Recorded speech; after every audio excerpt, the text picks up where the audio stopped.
As Kiyana Miller looks at the front of the old Ben Franklin store in downtown Alexandria, she not only sees a new sign being put in place, she sees a dream coming true. I fell in love with it. I always knew I wanted to be somewhere here. And over Christmas, before Christmas, we started looking and found Ben Franklin, and it was just perfect. We toured it, and the next day we came and put an offer in and fell in love with it. Kiyana and her family moved to Alexandria when she was in 8th grade. Now at age 22, she's studied business and marketing in college, started an online business called Tri-Ties, worked summers at Geneva Capital, and listened closely to her parents' advice and encouragement. But still, they know there are plenty of unknowns.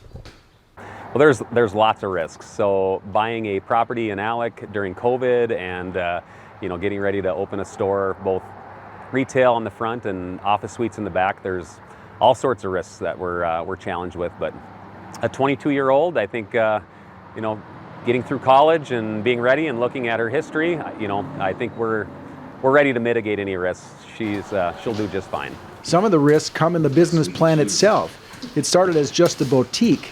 Mick and Kiyana have made several stops to city council meetings, securing a wine and beer license, all to add a little extra to the downtown shopping experience. I knew I wanted to have men's and women's clothing, and I kind of was throwing the thought around of what to do on the other side, just because it's it's 7,500 square feet inside. So we just talked with our friends about it and asked everyone around town what Alexandria needs, and everyone said a kitchen store. And so we were like, well, let's do it. Inside, the Millers have put up walls, dividing the office space from the retail and separating the boutique from the kitchen supply store. There will be seating for dining throughout the store, and perhaps one of the coolest parts of the front of the store will be the doors to Broadway Street. So we actually are adding 2 garage doors. So in between the 3 brick pillars, there will be 2 garage doors, and the summertime we'll be able to have those open and the music cranked, tables out there, and it'll just be super inviting and welcoming and lots of fun, hopefully. Then there's the name, The Edge Company. I actually fully came up with the name before we bought the building. We walked through it and I started brainstorming, of course, and I was like getting ahead of myself. I'm like, I don't even know if we're gonna get the building yet, whatever. And I fell in love with the word edge. I just thought edge represents everything that I'm doing. I'm on the edge of my comfort zone. Everything that's great is always on the edge of your comfort zone.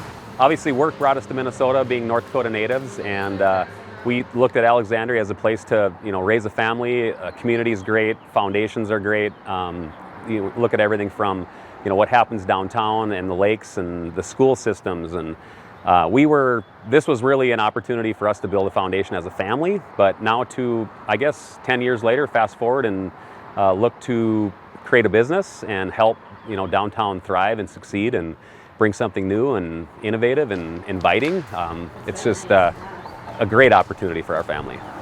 It's a family that wants this opportunity to build up a community they've fallen in love with. I'm excited to be able to bring forward something new while also helping, hopefully, all the other businesses. I definitely don't want to take away from anyone. I love downtown, that's why I want to be down here. So I'm excited to just be a part of it. And we got good neighbors. We're close with Carol Jewelers and the theater. And so, yeah, it's lots of fun. If optimism and determination were on the shelves of their new store, the Millers would have an endless supply. And with the pandemic winding down and the summer warming up, they have plenty of reasons for it. For the Voice of Alexandria, I'm Joel Korkowski.